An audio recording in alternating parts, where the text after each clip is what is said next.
శ్రీ మహాగణాధిపతి నమః. శ్రీ గురుభ్యో నమః. ఈ శుంభుడి తాలూకా యుద్ధం గురించి చెప్పుకుంటున్నాం కదా.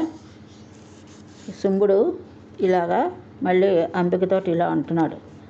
విజయమో వీరభరణమో ఏదైనా దైవ స్వరూపమే, ఆహ్వానించదగినదే, ఆస్వాదించదగినదే రాణి అంటూ నిశ్చల సౌతంతో సూతుడి వెన్ను తట్టి పోని అన్నాడు. రథం కదిలింది. అంటే సూతుడు అంటే రథం నడిపేవాడు అనమాట. ఇక్కడ అంబికాదేవి ముందు నిలిచింది.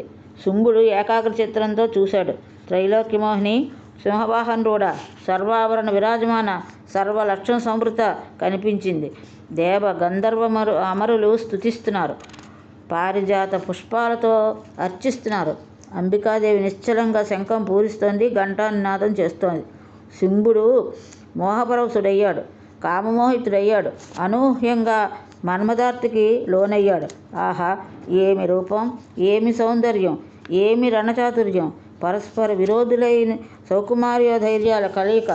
ఓహో, మెరుపుతీగల తన్భంగి, మాలతీగల అత్యంత సుకుమారి, ప్రారంభ యవనంలో ఉన్న పడుచుపిల్ల ఈ బాలామణి కామభావాన్ని జయించిందంటే ఆశ్చర్యంగా లేదు. రూపలక్షణాలన్నింటా సాక్షాత్తు రతీదేవిలా ఉంది. ఈ అంబిక ఇంతమంది మహావీరులను సంహరించడం ఏమిటి? అసంభవం. ఇదేదో మాయ. ఈ బాళామణిని వశం చేసుకోవాలి, ఉపాయంగా లొంగ తీసుకోవాలి. వశీకరణ మంత్రాలు నాకేమీ రావే. అయినా సర్వమంత్రమై ఈ జగన్మోహిని మంత్రాలకు లొంగుతుందా? పైగా మదగర్భిత, అస్సలు లొంగదు. సామధానోపాయాలు ఫలించలేదు, భేదోపాయానికి అవకాశం లేదు. పోని దండాపాయం ప్రయోగిద్దామంటే ఇంత మహాబలవంతురాల దగ్గర అది పనిచేస్తుందనే నమ్మకం లేదు. అంచేత పారిపోవడం కన్నా పోరాడి మరణించడమే శ్రేయస్కరం. విజయమో వీరమరణమో విధి విహితం అవుతుంది.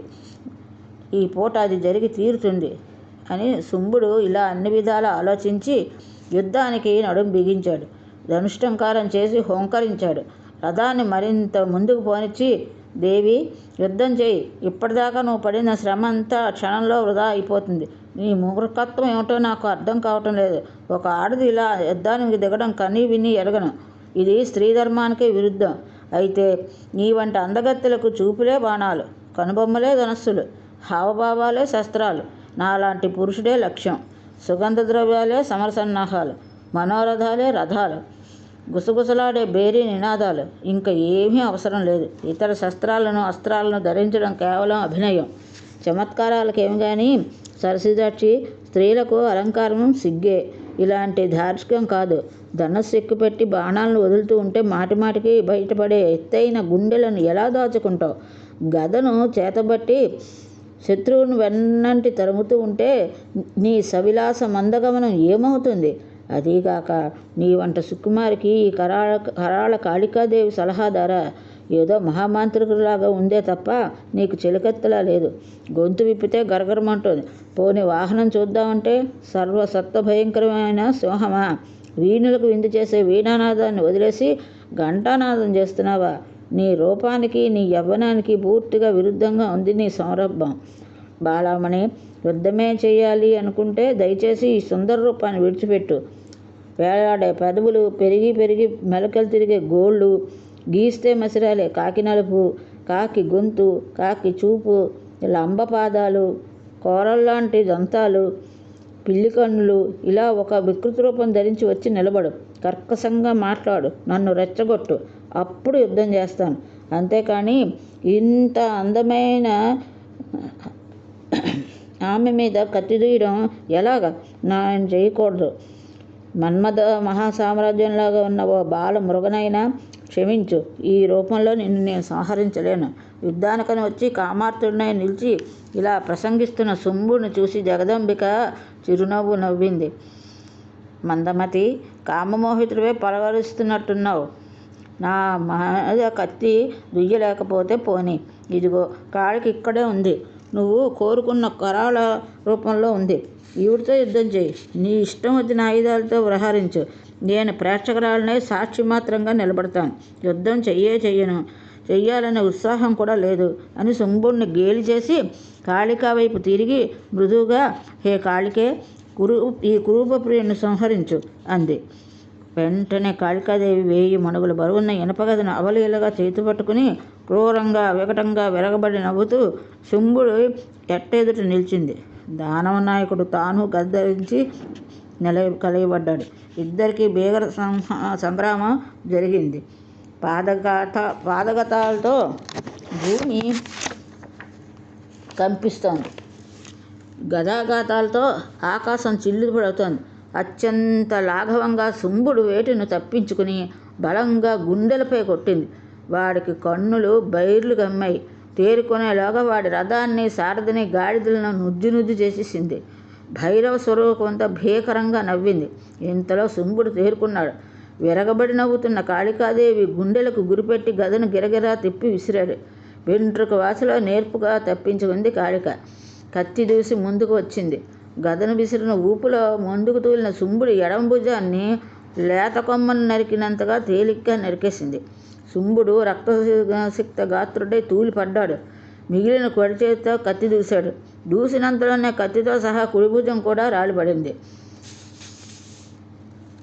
కాళిక నైపుణ్యానికి దేవతలు కూడా ఆశ్చర్యచకితులయ్యారు. శుంభుడు క్రోధం పట్టలేక ఎగిరి కాళ్లతో తన్నడానికి ప్రయత్నించాడు. 2 కాళ్లను ఒకేసారి ఖండించింది. నేలకు దిగబడ్డాడు. నిలు అని అరుస్తున్నాడు. తొడలతోనే చరాచర వస్తున్నాడు. కాళికాదేవి కన్నులు చిట్లించి క్రూరంగా నిశితంగా చూసింది. మరొక్క ప్రహారంతో శిరస్సును ఛేదించింది. రక్తం ఉబికి ప్రవాహాలు కట్టింది.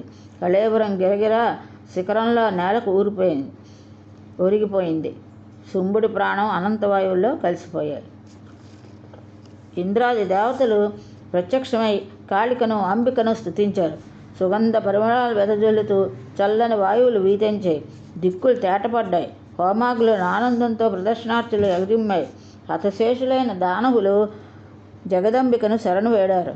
ఆయుధాలను విసర్జించి పాతాళానికి వెళ్ళిపోయారు. జనమేజయ, ఇది దేవీ చరిత్రలోని ఉత్తమ ఘట్టం. దానవులను శిక్షించింది, దేవతలను రక్షించింది.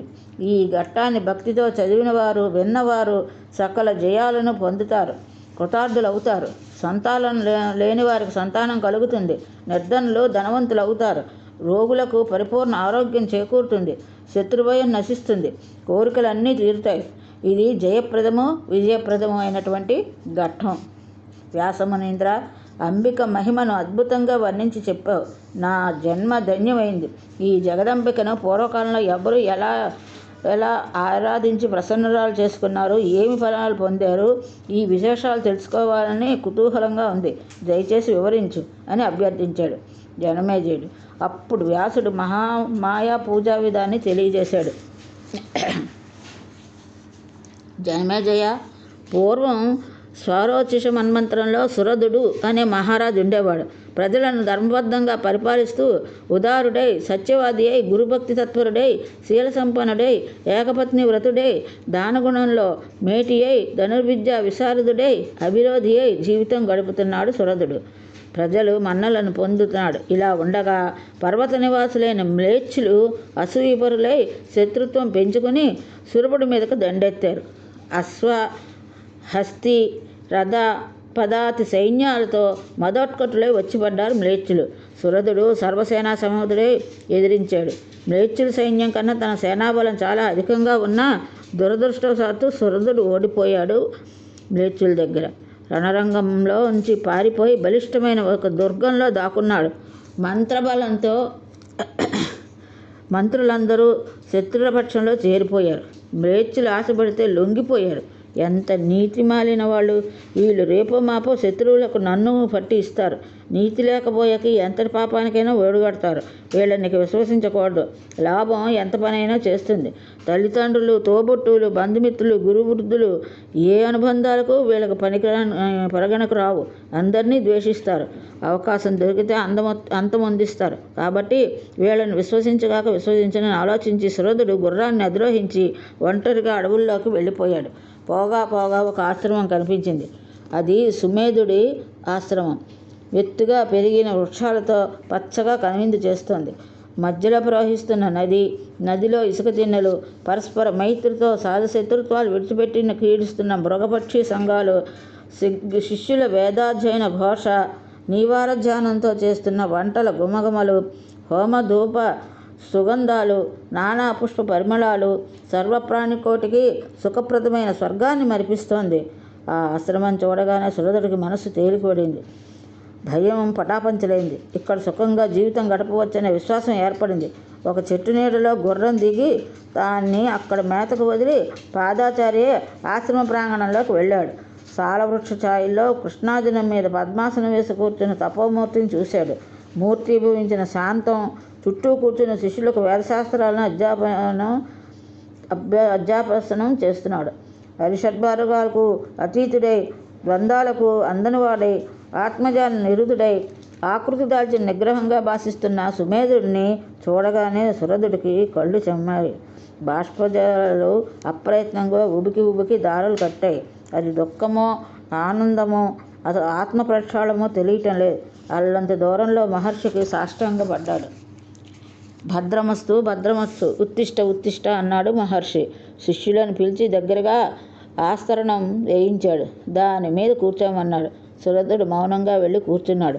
సుమేధుడు అర్ఘ్యపాదాలు ఇచ్చి అతిథి మర్యాదలు జరిపారు. తమరు ఎవరు? ఇటు ఎందుకు వచ్చారు? చింతాకులకు చిత్తులై కల్పిస్తున్నారు. కారణం ఏమిటి అని కుశల ప్రశ్నలు వేశారు. సురధుడు ఇంకా తేరుకోలేదు. మౌనంగానే ఉండిపోయాడు. కన్నీటి జడి జరిపి ఇవ్వటం లేదు. మహర్షి మళ్ళీ పలకరించాడు. సంశయించకండి. మనసులో ఉన్న బాధ ఏమిటో చెప్పండి. ఏదైనా పని మీద వచ్చుంటే పర్వాలేదు, చెప్పండి. ఇది ఎంతటి అసాధ్యమైనా మీ కోరిక తీరుస్తాను. గోప్యం కాకపోతే చెప్పండి అన్నాడు సౌమేధనుడు. అప్పుడు సురధుడు పెదవి కదిపాడు. మహర్షి నన్ను సురధుడు అంటాడు. నేను ఒక సామ్రాజ్యానికి రాజును.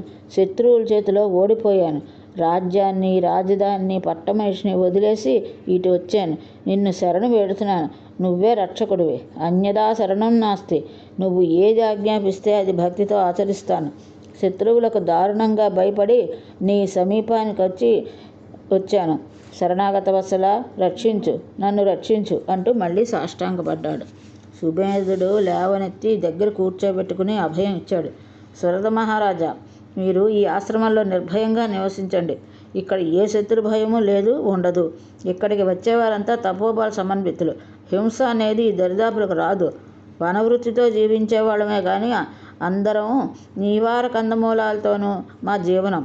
మీరు వాటితోనే గడపాలి మరి అన్నాడు. సురధుడు సంబరపడుతూ ఆ నియమానికి అంగీకరించి ఆశ్రమవాసి అయ్యాడు. కందమూల ఫలాలతో శుచిగా జీవిక సాగిస్తున్నాడు. కొంతకాలం గడిచింది. ఒకనాడు ఎందుకనో హఠాత్తుగా సురధుడికి మనసు పాతజ్ఞాన ఫలాల్లోకి వెళ్ళిపోయింది. గాలి ఇంటి మీదకు మళ్ళింది. రాజ్యం పాపాత్ములైన మ్లేచ్చుల చేతిలోకి వెళ్ళిపోయింది. ఆ సొగ్గులేని దుర్మార్గులు ప్రజల్ని ఎలా పీడిస్తున్నారో ఏమో. నా ఏనుగులు, గుర్రాలు మేతలేక చిక్కి శల్యమైపోయి ఉంటాయి. నా సేవకులందరూ ఆ మ్లేచ్చులకు వశవర్తులై ఉంటారు. నేనున్నప్పుడు ఎంతో ఆనందంగా ఉల్లాసంగా ఉండేవారు. బహుశా ఇప్పుడు ఏడుస్తూ చాకరీ చేస్తూ ఉంటారు. నేను సంపాదించి పెట్టిన కోశాగారం ఈపాటి ఖాళీ అయిపోయి ఉంటుంది. జూత క్రీడలకు, మద్యపానాలకు, వ్యసనాలకు, విలాసాలకు ఖర్చు పెట్టేసి ఉంటారు ఆ మ్లేచ్చులు. పాత్రులకి దానం చేసి కొంటారనుకోవడం, మంత్రులు వారికి పంత పాడతాడు అని అలాగే అన్నీ అయిపోయి ఉంటాయి. ఒక చెట్టు నీడలో తీరుబాటుగా కూర్చుని సురధుడు ఇలా ఆలోచిస్తూ ఉంటే ఒక వైశ్యుడు దిగులుగా నడుచుకుంటూ అటువైపు వచ్చాడు. సురధుడిని చూడగానే కాసింత కుదురుపడి చేరువకు వచ్చి మెల్లమెల్లగా కూర్చున్నాడు. ఎవరు నువ్వు? ఎందుకు ఇలా దిగులు పడుతున్నావు? ఇలా వచ్చేవేంటి? భయపడకు, నిజం చెప్పు. నేను నీ మిత్రుణ్ణి. 7 మాటలు మాట్లాడితే చాలు మైత్రి ఏర్పడుతుందన్నారు కదా, చెప్పు అని అడిగాడు సురధుడు. ఈ పలకరింపుతో వైశ్యుడికి ధైర్యం వచ్చింది. ఒక ఆత్మీయత స్ఫురించింది. పలికాడు. మిత్రమా, నేను వైశ్యజాతీయుణ్ణి. నా పేరు సమాధి. బాగా ధనవంతుణ్ణి, సత్యవాదిని, ధర్మతత్పరుని. అయితేనేమి, ఇవాళ నా బతుకిలా అయిపోయింది. నా పెళ్ళాం బిడ్డలే నన్ను ఇంట్లోంచి వెళ్ళగొట్టారు. ధనలోభం ఉన్నవారితో ఈ పని చేయించింది. దుర్మార్గులు నన్ను లోబి అన్నారు, కృపణులు అన్నాడు. అందరూ ఒక్కటే నన్ను తరిమేశారు. ఏం చేయడానికి తోచక ఇలా అడవిలోకి వచ్చేశాను. తమరు దర్శనం అయింది. ఇంతకీ తమరెవరో తెలుసుకోవచ్చునా? గొప్ప భాగ్యవంతులుగా కనపడుతున్నారు అన్నారు. సురధుడు తన వృత్తాంతం క్లుప్తంగా చెప్పాడు. అదృష్టవశాత్తు మనమిద్దరం ఇక్కడ ఇలా కలుసుకొని మిత్రులు అయ్యాం. ఈ అందమైన శుభప్రదమైన ఆశ్రమంలో, ఈ అరణ్యంలో మనం నిర్భయంగా విహరించవచ్చు. అయ్యిందేదో అయ్యింది, ఇక దుఃఖించుకు, అన్నీ మర్చిపోయి ఇక్కడే నాతో పాటు సుఖంగా జీవించు అన్నాడు సురధుడు. నేస్తమా, నా మనస్సు పీకులాడుతోంది. నా కుటుంబం దిక్కులేనిది అయిపోతుందేమో అని కష్టాల పాలవుతుందేమో. నా భార్యాపుత్రులకు ఆరోగ్యం ఎలా ఉందో, ముఖ్యంగా నా ఇల్లాలు. మొదటి నుంచి దాని ఆరోగ్యం అంతంత మాత్రమే. సుఖంగా ఉందో లేదో. మిత్రమా, నాకు ఎంతసేపు ఇవే ఆలోచనలు. నేను వాళ్ళకి అక్కర్లేకపోయాను, కానీ నేను మాత్రం వాళ్ళని మర్చిపోలేకపోతున్నాను. చాలా బెంగగా ఉంది. సుఖంగా ఎలా ఉండగలను చెప్పు? ఎప్పుడు ఇంటికి వెళ్తానో, ఎప్పటికి నా వాళ్ళని చూడగలుగుతానో. వైశ్వాత్మ, ఏమిటి నీ వెర్రి? వాళ్ళేమో నిన్ను తరిమేశారా? వాళ్ళ కోసం నువ్వు పరితపిస్తున్నావా? ఇంతకన్నా వ్యామోహం ఎక్కడైనా ఉంటుందా? ఆ కఠినాత్మలను చూస్తే మనస్సు బగబగలు ఆడిపోదు. సుఖంగా ఎలా ఉంటుందనుకుంటున్నావు? పిచ్చివాడ, దుఃఖాన్ని కలిగించే బంధుమిత్రుల కన్నా సుఖాన్ని కలిగించే శత్రువులు చాలా నయం అని తెలుసుకో. మనస్సును గట్టిపరుచుకో, అటు మళ్ళనివ్వకు. ఇక్కడ నాతో పాటు హాయిగా జీవించు అన్నాడు. రాజా, నిజమే నువ్వు అన్నది, కానీ నా మనసు నిలకడగా ఉండటం లేదు. మాటి మాటికి అటే పరిగెడుతోంది. ఎంత ప్రయత్నించినా ఫలితం ఒకటిగానే ఉంది. మిత్రమా, నాకు ఆ పాటి బెంగ లేకపోలేదు. రాజ్యం గుర్తుకొచ్చినప్పుడల్లా దుఃఖం పెళ్ళుపుకొస్తోంది. అయినా నిబ్బరించుకుని ఉన్నాను. మన ఇద్దరి బెంగలు దుఃఖాలు తీరడానికి ఏదైనా ఉపాయం చెబుతాడేమో మన మహర్షి. సుమేధుడిని అడుగుదాం. ఆయన శాంతచిత్తుడు, ఏదో ఒక ఔషధం చెప్పకపోడు. ఇలా ఇద్దరు ఒక నిశ్చయానికి వచ్చి సుమేధ మహర్షిని దర్శించారు. సాష్టాంగపడ్డారు. ఆయన ఆశీర్వదించి సముచిత స్థలాల్లో కూర్చుంటబెట్టాడు. సురధుడు వినయంగా ప్రశ్నించాడు. మహర్షి, ఈ వైశ్యుడు ఇప్పుడే నాకు మిత్రుడయ్యాడు. భార్యాపుత్రులు వెళ్ళగడితే అడవులకు వచ్చాడు. అయినా కుటుంబం గురించి, కుటుంబ సభ్యుల గురించి తలుచుకుని పరితపిస్తున్నాడు. ఎంత గొప్పగా చెప్పినా శాంతించటం లేదు. అలాగే ఇవాళ ఇదేమిటో నా మనసు కూడా చాలా కలతపడుతోంది. రాజ్యము, ప్రజలు గుర్తుకు వచ్చి కళ్ళు చెమ్మగిలుతున్నాయి. ఇది నిష్కారణమైన దుఃఖమే, అయినా మనసులోంచి తొలగిపోవటం లేదు. ఏనుగులు చిక్కిపోయాయేమో, గుర్రాలు చచ్చిపోయాయేమో, సేవకులు ఎలా ఉన్నారో, ఇవే నా ఆలోచనలు ఎంతకీ వదలకుండా వేధిస్తున్నాయి. మేచ్చులు నా కోశాగారాన్ని నాశనం చేసేసారేమో అని మనస్సు కుమిలిపోతోంది. నిద్ర పట్టడం లేదంటే నమ్ము. ఇన్ని రోజులు నువ్వు చేసిన ఉపదేశాల వల్ల ఈ జగత్తు మిథ్యని తెలుసుకున్నాను. ఇది స్వప్న సదృశమని గ్రహించాను. అయినా మనస్సు భ్రాంతిని వదలటం లేదు, స్థిరంగా నిలవటం లేదు. నేనెవరిని? ఈ గుర్రాలు, ఏనుగులు ఏమిటి? అవి ఏమన్నా నాకు తోబుట్టులా, కొడుకులా, స్నేహితులా? ఏమీ కాదు. అవన్నీ తెలుసు, అయినా వాటి కోసం ఏడుస్తున్నాను. భ్రమాన్ని ఎరిగి విలపిస్తున్నాను, దుఃఖిస్తున్నాను. మనస్సు నిలకడ చెక్కటం లేదు, మోహం వదలటం లేదు. ఎంతగా వదులుకుందామన్నా సాధ్యపడటం లేదు. మహర్షి, ఏమిటి దీనికి కారణం? ఈ అద్భుతం ఏమిటో నువ్వే చెప్పాలి. నువ్వు సర్వజ్ఞుడివి, మా సంశయాలను తీర్చాలి. నా మోహ విభ్రాంతికి కారణం ఏమిటో చెప్పు. సుమేధుడికి, సురధుడికి ఆవేదనను, ఆర్తి అర్థమయ్యాయి. అతడి శోకమోహాలను తొలగించే జ్ఞానోపదేశం చెయ్యాలి అనుకున్నాడు. ప్రేమగా, లాలనగా నవ్వుతూ ఆప్యాయంగా పలికాడు సుమేధనుడు. మహారాజా, మోహమోక్షాలు కారణం ఏమిటో తెలియజేస్తున్నాను, శ్రద్ధగా ఆలోకించు. మహామాయ అని ఒక శక్తి ఉంది. సకల చరాచర వస్తుజాలానికి ఉత్పత్తి హేతుకు ఆ శక్తి బ్రహ్మదేవతలు, అష్టదిక్పాలకులు, సూర్యచంద్రులు, గంధర్వోగయ, యక్ష, కిన్నర, దానవ, మానవ జాతులు, వివిధ వృక్షవల్లి విత్తనాలు, పశువులు, పక్షులు ఒకటేమిటి, సమస్త ప్రాణకోటి మాయాధీనమే. ఈ మాయాధీనమైన ప్రతి ప్రాణికి బంధమోక్షాలు తప్పవు. ఈ మాయాశక్తి కల్పించిందే మోహజాలం. ఆ వల్ల పడేసి ప్రాణకోటి అంతటినీ తన ఆధీనంలో ఉంచుకుని ఆడుతోంది, అంతా ఆట ఆడిస్తోంది. బ్రహ్మ, దేవతా నాయకులే ఈ మాయను ఛేదించుకోలేకపోతున్నారంటే మానవమాత్రుడు నువ్వొక్కడు ఏపాటి?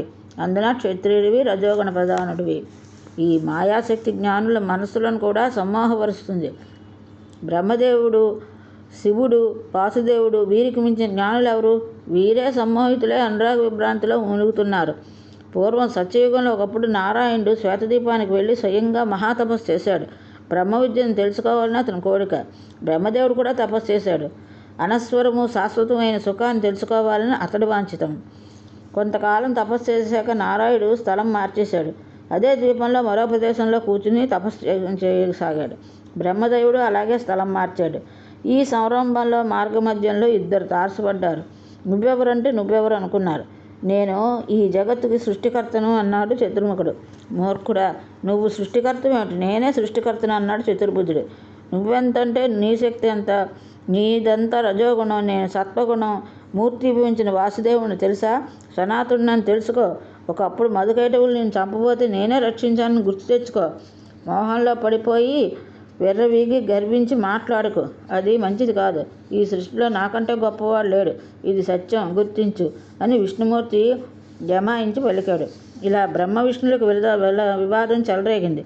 ఇద్దరికీ కోపంలో కళ్ళు ఎరిపెక్కాయి, పెదవులు వణికాయి.